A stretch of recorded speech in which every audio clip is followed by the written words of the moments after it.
বিসমিল্লাহির রহমানির রহিম। ইয়া আইয়ুহাল্লাযীনা আমানু, হে মুমিনগণ। আল্লাহ আমাদেরকে বলছেন, হে মুমিনগণ, ইত্তাকুল্লাহ, তোমরা আল্লাহকে ভয় করো, আল্লাহকে ভয় করো। ওয়া কুলু কাওলান সাদীদা, স্পষ্ট করে সরাসরি সোজা কথা বলো, এত ডানে বামে না, এত প্যাচগোছ না, স্পষ্ট করে হক আর বাতিলকে স্পষ্টকারী সত্য কথা বলো, সোজাসুজি কথা বলো বা সরাসরি কথা বলো। কাওলান সাদীদা, স্পষ্ট করে সোজা কথা বলো, তাহলে কি হবে? ওয়াকুলু কাওলান সাদীদা ইউসলিহ লাকুম আ'মালাকুম ওয়া ইয়াগফির লাকুম যুনুবাকুম। তোমরা দুটো বেনিফিট পাবে। একটা হচ্ছে ইউসলিহ লাকুম আ'মালাকুম, আল্লাহ পাক তোমাদের আমল সব সংশোধন করে দিবেন, মানে সব কাজগুলো আল্লাহ পাক গুছিয়ে দিবেন। ওয়া ইয়াগফির লাকুম যুনুবাকুম, তোমাদের সবার গুনাহ আল্লাহ মাফ করে দিবেন। ওয়া মান ইউতিইল্লাহা ওয়া রাসূলাহু, যে ব্যক্তি আল্লাহর আনুগত্য করে এবং তার রাসূলের আনুগত্য করে, ফাকাদ ফাযা ফাওজান আযীমা, এই ব্যক্তি সফল হলো। ফাওজান আযীমা মানে মহান সাফল্য অর্জন করলো। সাফল্যের মানদণ্ড পেলাম এখানে সত্য কথা স্পষ্ট করা এবং আল্লাহকে ভয় করা। তাই যারা কথা বলতে পারে তাদেরকে সত্য কথা স্পষ্ট করতে হবে। আর এখানে সাফল্যের সংজ্ঞাও পেলাম, আল্লাহর আনুগত্য করা, রাসূলের আনুগত্য করা। ঠিক আল্লাহ রাব্বুল আলামিন সূরা আলে ইমরানের 185 নম্বর আয়াতে এমন কথাই বলেছেন, প্রত্যেক নফস মৃত্যুর স্বাদ গ্রহণ করবে। ফামান যুহজিহা আনিন নারি ওয়া উদখিলাল জান্নাতা ফাকাদ ফাজ, যে ব্যক্তিকে জাহান্নামের আগুন থেকে বাঁচানো হবে, জান্নাতে প্রবেশ করানো হবে, এই ব্যক্তি হচ্ছে সফল, আর কেউ সফল। সাফল্যেরও সংজ্ঞা পেয়ে গেলাম আমরা।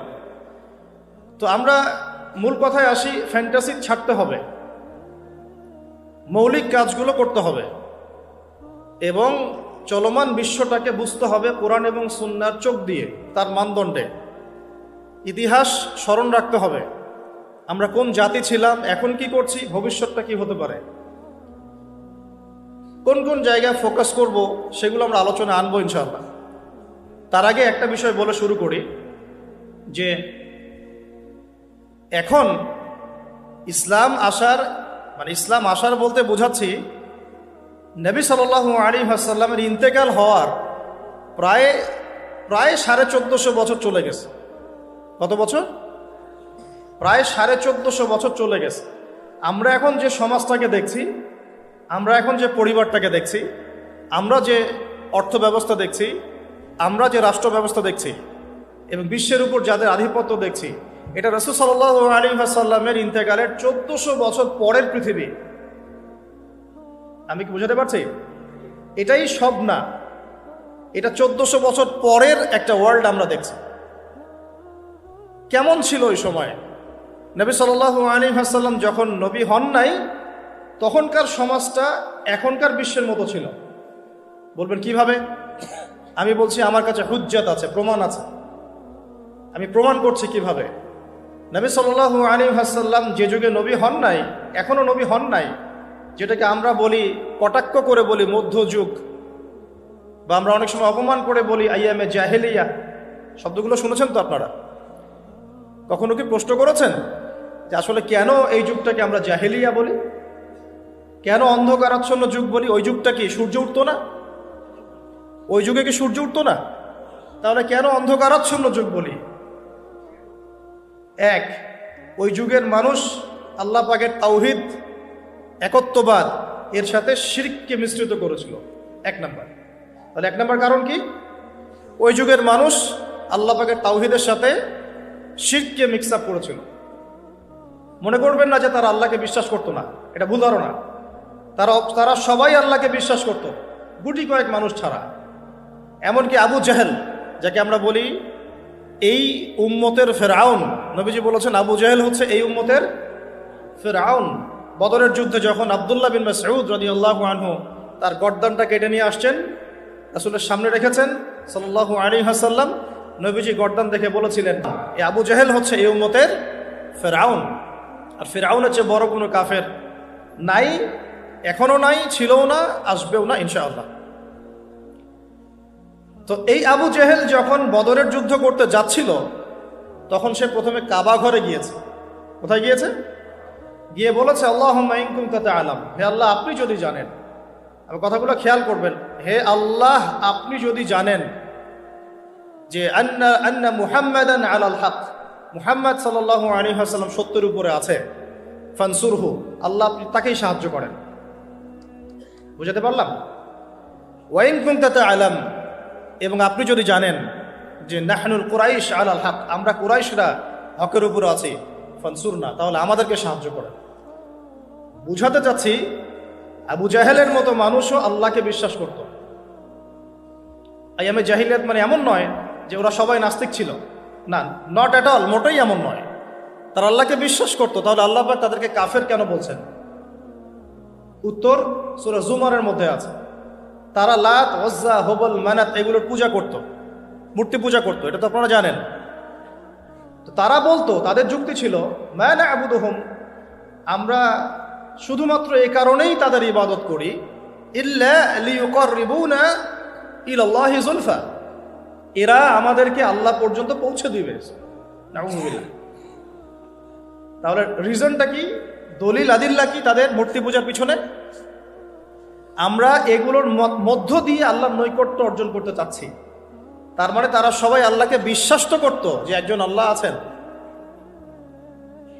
এখনকার বিশ্বের দিকে তাকিয়ে দেখুন, ওই একই শিরকের ছোঁয়া সব জায়গায় লেগে গেছে।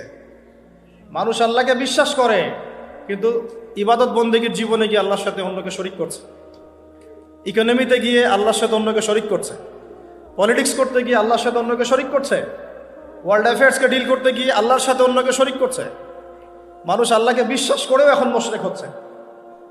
আপনি কোন সেন্সে ওইটাকে আইয়ামে জাহিলিয়াত বলছেন, আর এখনকার যুগটাকে পুত পবিত্র বলছেন? এগিয়ে যাওয়ার যুগ, সায়েন্স অ্যান্ড টেকনোলজির যুগ। দেখাচ্ছি আপনাকে টেকনোলজি কাকে বলে। সুলাইমান আলাইহিস সালামের সময় বিশ্বে এমন প্রযুক্তি ছিল, এই প্রযুক্তির ধার কাছেও কোনোদিনও এই বিশ্ব আর যেতে পারবে না। আমি আমার হ্যাডসেট নিচ থেকে কথা বলছি না, এগুলোর দলিল আছে সূরা সাবার মধ্যে, সূরা নামলের মধ্যে, অন্য অনেক জায়গায়, যে আল্লাহ রাব্বুল আলামিন সুলাইমান আলাইহিস সালামকে এমন রাজত্ব দিয়েছিলেন, এমন সুপ্রিম অথরিটি, ক্ষমতা, পাওয়ার, টেকনোলজি পৃথিবীতে কখনো ছিলও না, কিয়ামত পর্যন্ত আসবেও না। এখন পর্যন্ত কোনো টেকনোলজি আসে নাই যে আমি এই চেয়ারটাকে বলবো চলো আমাকে ঢাকায় নিয়ে নামাই দিবে, তাও আবার 1 সেকেন্ডের মধ্যে। কতটুকু সময়? এখন পর্যন্ত কোনো টেকনোলজি আসে নাই যে আমি চোখের পলক ফেলবো, এইটুক সময়ের মধ্যে আমার স্ত্রীকে আমার পাশে নিয়ে বসাই দিবে। আসছে? সুলাইমান আলাইহিস সালামের সময় এমন ছিল। সাগর থেকে মুক্তা, মণিমুক্তা আরোহণ করে এটা দিয়ে অট্টালিকা নির্মাণ করা হতো। তিনি জিন জাতিকে দিয়ে কাজ করাতে পারতেন। তিনি যাচ্ছেন রাস্তায়, পিঁপড়াটা গল্প করছে, এই সবাই গর্তে ঢুকো, সুলাইমান আসলে তোমাদেরকে পিষে ফেলবে, আর তিনি মুচি মুচকি হাসছেন, পাখির ভাষাও বুঝতে পারছেন, পিঁপড়ার ভাষাও বুঝতে পারছেন। তার বাবা দাউদ আলাইহিস সালাম জাবুর তেলাওয়াত করছেন, এই সাগরের মাছ সব কাছে চলে আসছে জাবুর শোনার জন্য। এমন প্রযুক্তি আপনি এখনো বের করতে পেরেছেন? সভ্যতার যে বড়াইটা আমরা করি, এটা একটা কেবল অহংকার। এটা কি আল্লাহ পাকের জন্য বলেছেন, আমি কত কওমকে এর আগে ধ্বংস করেছি, কত যে কওমকে আমি ধ্বংস করেছি। ফাসিরু ফিল আরদি ফানজুরু কাইফা কানা আকিবাতুল মুকাদ্দিবিন, তোমরা এই জমিনে বিচরণ করতে থাকো, দেখো যারা আল্লাহকে অস্বীকার করেছিল তাদের কি পরিণতি হয়েছে। তো আমরা এখন যেটাকে নিয়ে দাবি করি, এটা সর্বোচ্চ স্তর নয় প্রযুক্তির। তো যে জায়গা থেকে এখানে চলে আসলাম, যে কোথায় ছিলাম আমরা, এই জামানাতেও আমরা শিরক করছি, কিন্তু আল্লাহকেও বিশ্বাস করছি। প্রত্যেকটা সেক্টরে শিরক হচ্ছে। ডিটেলস বলার মতো জায়গাও এটা না, এবং এত সময় আমার হাতে নাই। আমি খালি সেক্টরগুলো বলে দিই। 1, এডুকেশন সেক্টর, শিক্ষা সেক্টর, এখানে শিরকের উপর শিরক হচ্ছে। আপনি যদি বিচক্ষণ হয়ে থাকেন, স্টাডি করেন, পড়াশোনা করেন, একটা অনেস্ট মন রাখেন, আগে সৎ একটা মন রাখেন, ডানে গেলে ডানে যাব, বামে গেলে বামে যাব, আমি নিউট্রাল থাকবো, আমি কোনো পক্ষ আগে নিব না, আমি যাচাই বাছাই করে দেখব কথাটা সত্য না মিথ্যা। শিক্ষা ক্ষেত্রে শিরকের উপর শিরক হচ্ছে, শিরকের উপর শিরক। আজকে থেকে 25 বছর 30 বছর আগে যতটা শিরক ছিল না, এখন তার চেয়ে বেশি শিরক চলে আসছে। এমন এমন শিরক আসছে যেগুলোর প্রতি ঈমান রাখলে আপনার ঈমান ভঙ্গের 10টা কারণ আছে। এই 10 কারণের মধ্যে পড়ে যাবেন, আবার নতুন করে কালিমা শাহাদা দিয়ে ইসলাম কবুল করতে হবে,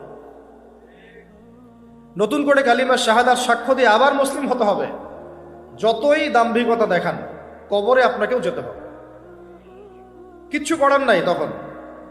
এখন যদি সলিউশনে না আসি, সংশোধন না করি, তাহলে অনেক দেরি হয়ে যাবে।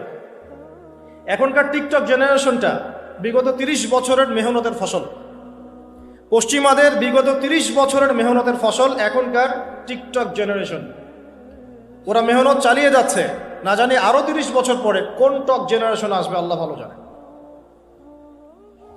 একটা কমন সেন্সহীন, জীবনের উদ্দেশ্যহীন, একটা বুদ্ধিবৃত্তিক প্যারালাইজড প্রজন্ম। না জীবনের কোনো উদ্দেশ্য আছে, না কোনো পড়াশোনা করে, আর না একটু ভালো করে খেলাধুলা করে, আর না শরীর চর্চা করে, আর না কিছু লিখে, আর না কিছু জাতিকে কিছু দিচ্ছে, আর না পলিটিক্সে কোনো আগ্রহ আছে, আর না ইকোনমিক্সে কোনো আগ্রহ আছে, না ওয়ার্ল্ড অ্যাফেয়ার্স সম্পর্কে কোনো সচেতনতা আছে, না মুসলিম উম্মার এই দুরবস্থায় তার ভূমিকা রাখার কোনো ইচ্ছাও পর্যন্ত আছে। না সালাত আদায় করে, না কুরআন তেলাওয়াত করে, আর না ওযু করতে জানে ঠিকভাবে, আর না ফরজ ওয়াজিব সুন্নাত মুস্তাহাব জানে, আর না ফিকহুল মুয়াসসারের মতো সহজ ফিকহের কিতাবগুলো তার আয়ত্ত করা আছে, না কোনো আলেমের সাথে সম্পর্ক আছে, না কোনো ইসলামিক স্কলারের কাছে সম্পর্কিত হয়, আর না মাদ্রাসায় যায়, আর না ইসলামের বেসিক ফান্ডামেন্টাল নলেজ অর্জন করে। জীবনের উদ্দেশ্যই নাই, শুধু মেয়ের পিছনে, শুধু মাদকের পিছনে, ড্রাগসের পিছনে, কোনো সময় মারামারি দাঙ্গা হাঙ্গামা করছে, কোনো সময় দেখা যায় বাইক দাবড়ায় বেড়াচ্ছে। বাবার বিত্তশালী, বাবার অনেক টাকা আছে, বাস কিনে দিয়েছেন বাইক, চলছে। পিছনে একটা বেহায়া বেশ্যা মেয়ে নিয়ে ঘুরছে।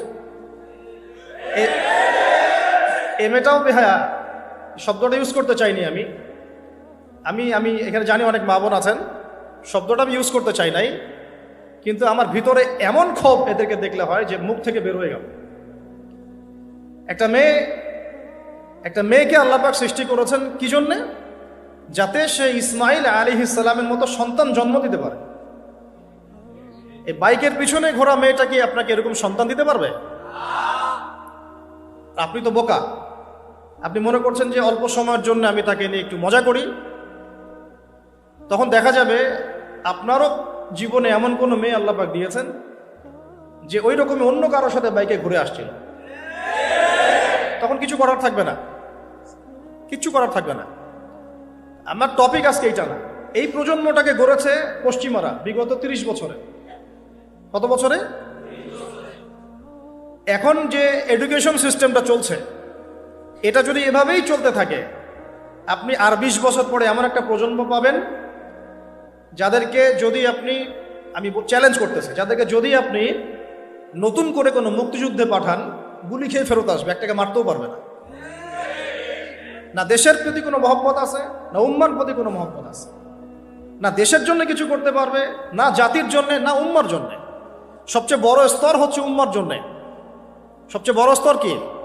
উম্মার জন্য, যে পুরো মুসলিম উম্মা একটা জাতি, আমি এমন একজন বড় নেতা হব যে পুরো মুসলিম উম্মার জন্য কাজ করব।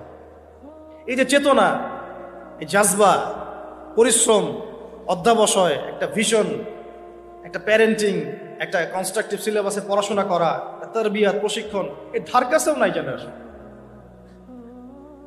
আমরা ঢাকায় দেখি মানুষ খালি খাচ্ছে আর খাচ্ছে, সবাই বসে খায়।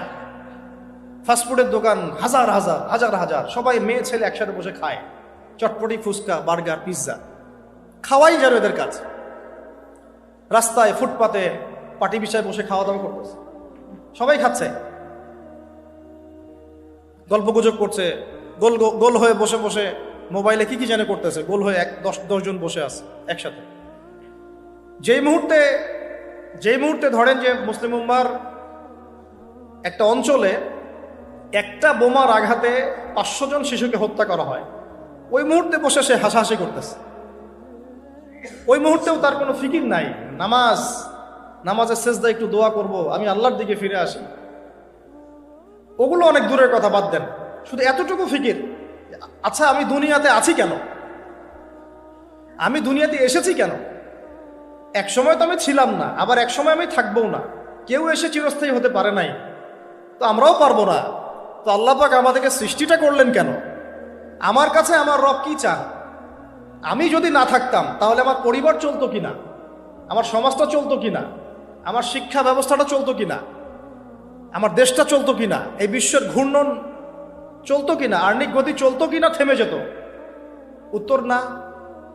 আমি না থাকলে আর্নিক গতি থামতো না, আমি না থাকলে কি আমার পরিবার থেমে থাকতো না, আমার সমাজ থেমে থাকতো না, এই মসজিদ থেমে থাকতো না, এই রাজনীতি থেমে থাকতো না, অর্থনীতি থেমে থাকতো না, দেশও থেমে থাকতো না, উম্মাও থেমে থাকতো না।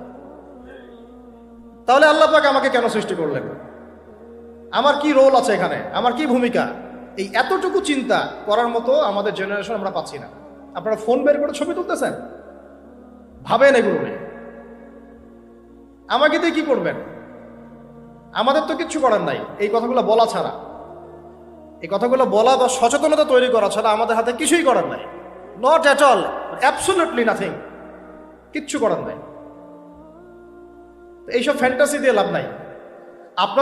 আপনাদের মধ্য থেকে জেনারেশন তৈরি করতে হবে, আপনাদের মধ্য থেকে আলেম তৈরি করতে হবে, আপনাদের মধ্য থেকে কারি, হাফেজ, দাঈল আল্লাহ এবং উম্মার নেতৃত্ব প্রদানকারী জেনারেশন তৈরি করতে হবে। এইসব চেয়ারে বসে কয়জন? সারা বাংলাদেশে হয়তো 50 জন, 100 জন। এই 100টা মানুষ ইউনাইটেড না, তারাও বিক্ষিপ্ত। 16 কোটি মুসলিমের দেশ বলছেন, 16,000 দলে বিভক্ত। এর মধ্যে সবচেয়ে বিশুদ্ধ যেটাকে আমরা মনে করি, সেখানেও দেখবেন যে আরো 10টা 20টা দল হয়ে বসে আছে।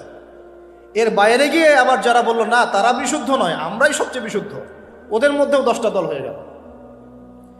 না তারা ইউনাইটেড, না তারা মানে আমরা, না আমরা ইউনাইটেড, আর না আমাদের কোনো আমিরুল মুমিনিন আছে যিনি সবাইকে একটা জায়গায় নিয়ে দিনের কিছু খেদমত নিবেন, আসসামু ওয়া তাআ থাকবে, শুনলাম মানলাম আনুগত্য করলাম, এমন থাকবে? নাই। না কোনো ইকোনমিক বেস, না কোনো স্বতন্ত্র মিডিয়া, স্বতন্ত্র প্রযুক্তি, না কোনো স্বতন্ত্র মানে পলিটিক্যাল প্ল্যাটফর্ম।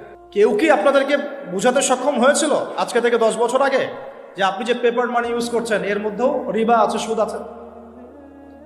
আমরা যে ইলেকট্রনিক মানিগুলো ইউজ করছি এর মধ্যেও রিবা আছে, সুদ আছে। রিবা মানে কি? রিবা, সুদ ইজ ইকুয়াল টু নিজের মাকে বিয়ে করা, নিজের মায়ের সাথে ব্যভিচার করা, নিজের মাকে বিছানায় নেওয়া, নিজের মায়ের সাথে সেই কাজ করা যে আমি আমার স্ত্রীর সাথে করি। এটা আমার কথা না, এই কথাটা বলে গেছেন আপনার নবী। আমার নবী না বলে আপনারই নবী বলল। আপনার নবী, আল্লাহর হাবিব, আল্লাহর হাবিব, আল্লাহর সবচেয়ে পছন্দের বান্দা, যার জন্য আল্লাহ মাকামে মাহমুদ রেখেছেন, যার জন্য হাউজে কাউসার রাখা হয়েছে, যাকে আমাদেরকে দেখানো হবে, যিনি আমাদের জন্য সুপারিশ করবেন, যিনি আমাদের জন্য সুপারিশ করবেন কালকে আমাদের মাঠে। তিনি বলেছেন রিবার পাপের 70টা শাখা আছে। কতগুলা? তার সবচেয়ে নিচের শাখা হলো নিজের মায়ের সাথে জেনা করা। আউযু বিল্লাহি মিন যালিক। সর্বোচ্চ পাপ কি? তাহলে সূরা বাকারার 279 থেকে পড়া শুরু করেন। আল্লাহ পাক বলছেন সর্বোচ্চ স্তরটা কি? রিবার। 1, রিবা সমান সমান আল্লাহর সাথে যুদ্ধ করা। 2, রিবা সমান সমান তার রাসূলের সাথে যুদ্ধ করা। পুরো বিশ্ব এখন আল্লাহ এবং তার রাসূলের সাথে যুদ্ধ করছে।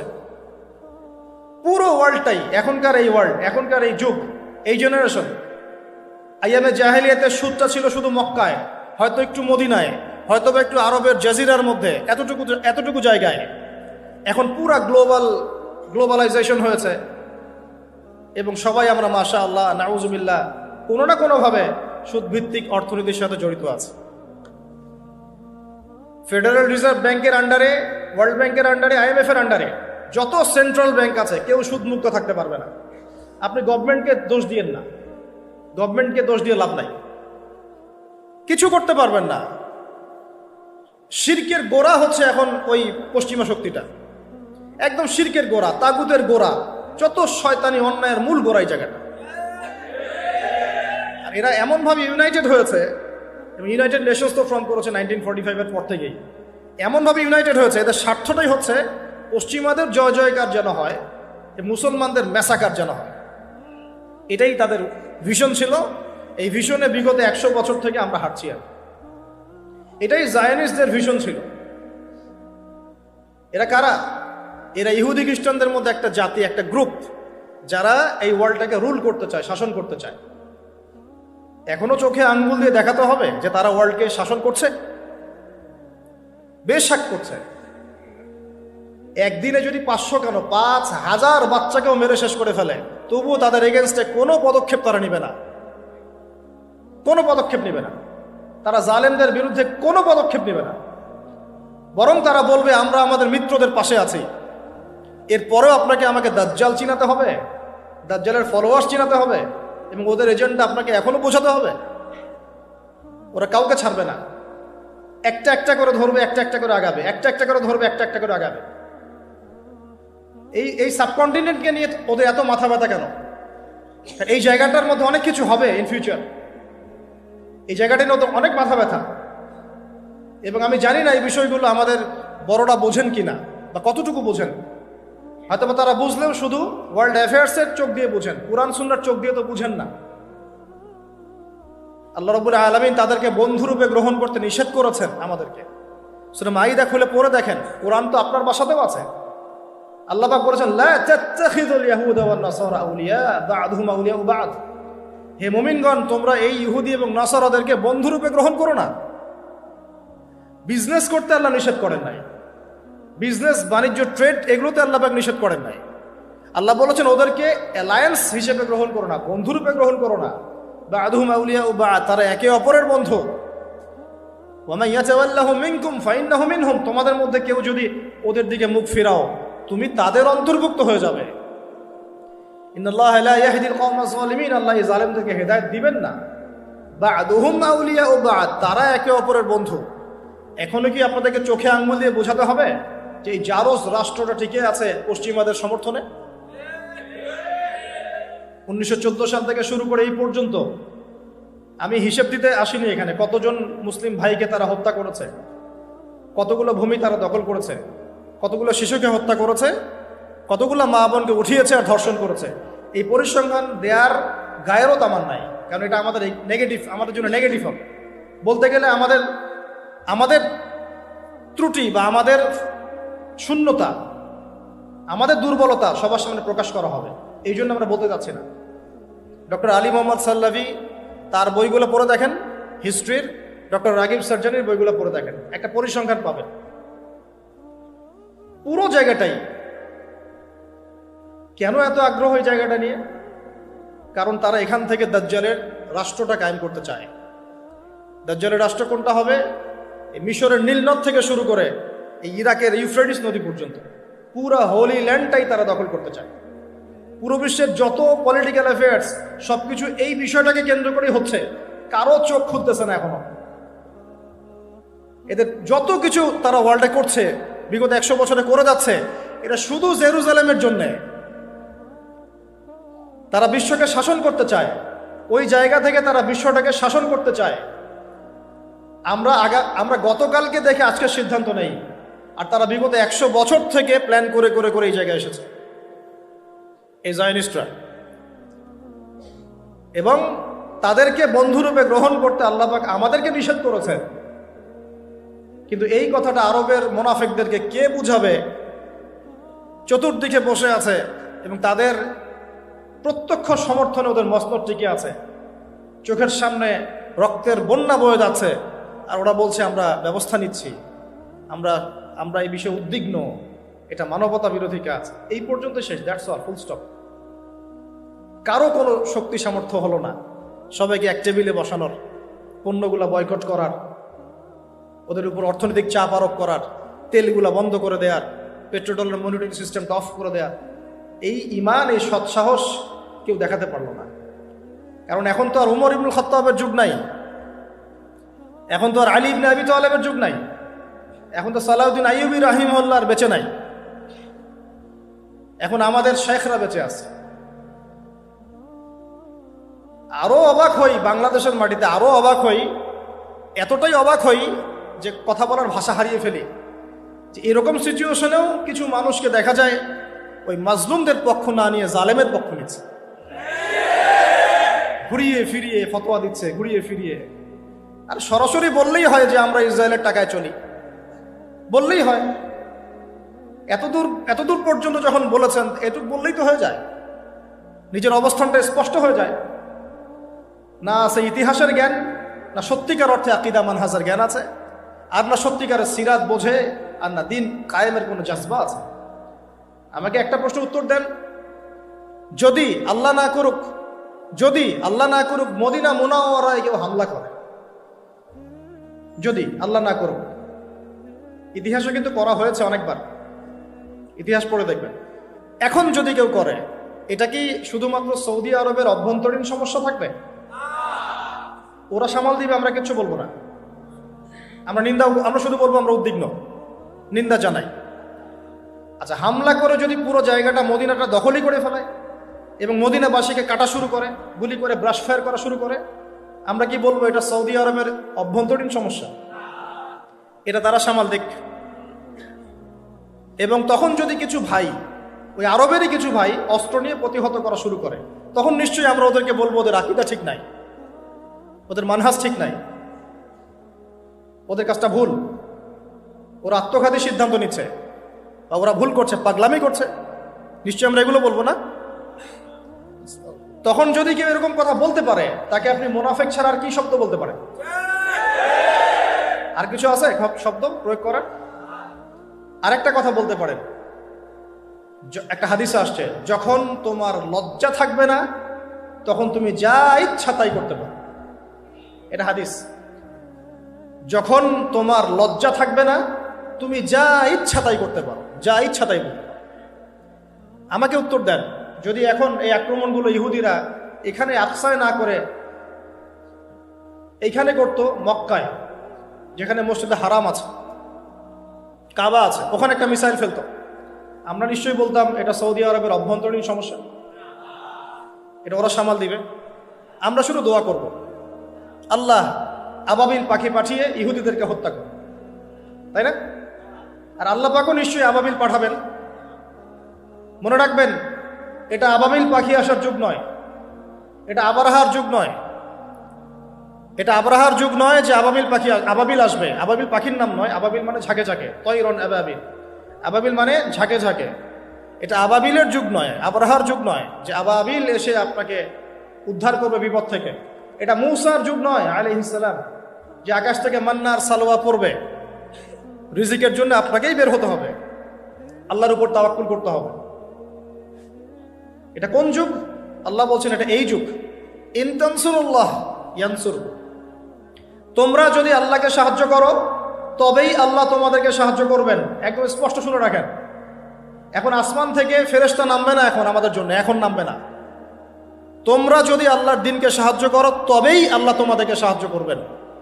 ওয়া ইউসাব্বিত আকদামাকুম, তোমাদের পা আল্লাহ পাক শক্তিশালী করবেন, দৃঢ় রাখবেন। এটা এই যুগ। এটা কোন যুগ? আল্লাহ বলছেন ইন্নাল্লাহা লা ইউগাইয়িরু মা বিকওমিন, আল্লাহ পাক কোনো কওমের অবস্থা ততক্ষণ পরিবর্তন করেন না, হাত্তা ইউগাইয়িরু মা বিআনফুসিহিম, যতক্ষণ না তারা নিজেরাই নিজেদের অবস্থা পরিবর্তনের চেষ্টা করে। এটা এই যুগ।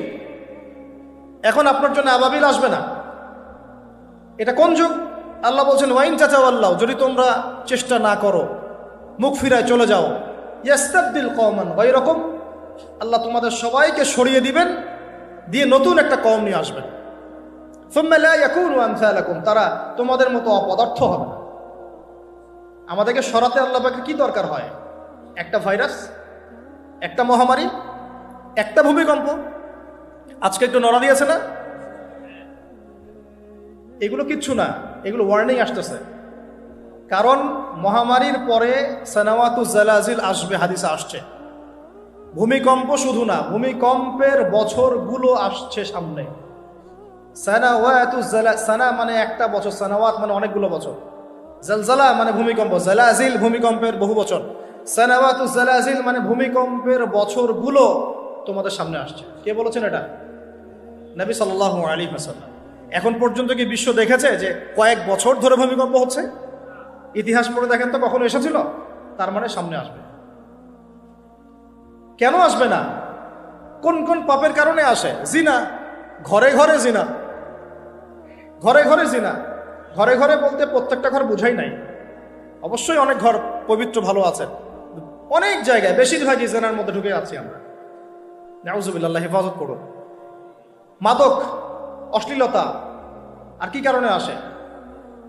বেপরদামি, বেহায়াপনা, মিউজিক্যাল ইনস্ট্রুমেন্ট, এই তো কারণগুলো তো এইগুলাই। মাপে কম দেওয়া। পৃথিবীতে সর্বপ্রথম যেই কমটাকে ভূমিকম্প দিয়ে ধসিয়ে দেওয়া হয়েছে সেটা হলো কমে মাদিয়ান। কোন কম?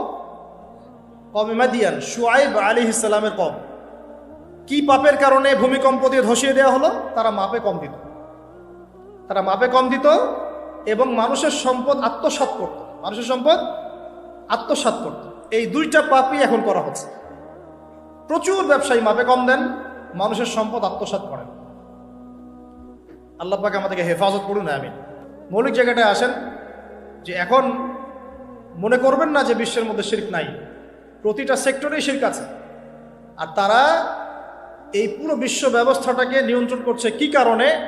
যাতে করে তারা মুসলমানদের উপর তাদের নির্যাতনের স্টিম রোলার চালাতে পারে এবং তাদের মানে বিশ্ব পরিচালনার এই সুপ্রিম অথরিটি তাদের হাতে নিতে পারে, আর কিচ্ছু না। প্রত্যেকটা বিষয় নিয়ন্ত্রিত হচ্ছে আকসা কেন্দ্রিক, জেরুজালেম কেন্দ্রিক, জায়নিজম কেন্দ্রিক এবং পশ্চিমারা। আমরা কোনো না কোনোভাবে এই প্যাচে পড়ে গেছি। বলছিলাম যে এডুকেশনে আপনি শিরক পাবেন, ইকোনমিতেও পাবেন। পলিটিক্স নিয়ে আমি বলতে চাচ্ছি না কথা, এটা খুব ভালো করেই আমরা জানি যে আমরা কোন পথে হাঁটছি। এগুলো আল্লাহ রাব্বুল আলামিনের খেলাফতের দায়িত্ব নয়। যা চলছে ওয়ার্ল্ডে এগুলো আল্লাহ রাব্বুল আলামিনের খেলাফতের দায়িত্ব নয়।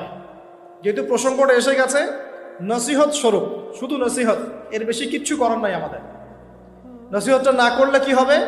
আপনি আল্লাহর সামনে কালকে আমাদের দাঁড়ায় বলবেন যে আদনান ভাই আমার এলাকায় আসছিল, প্রসঙ্গটা উঠেছিল, তিনি আমাকে সতর্ক করেন নাই, আমি দাওয়াত পাই নাই।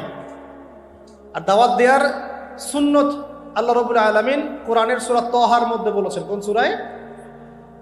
আল্লাহ পাক কি বলেছেন শুনুন। আল্লাহ পাক বলেছেন, ইযহাবা ইলা ফিরআউন, তোমরা দুজন মুসা আর হারুন তোমরা ফিরআউনের কাছে যাও। কার কাছে? ইযহাবা ইলা ফিরআউনা ফাইন্নাহু তাগা, সে সীমা লঙ্ঘন করেছে।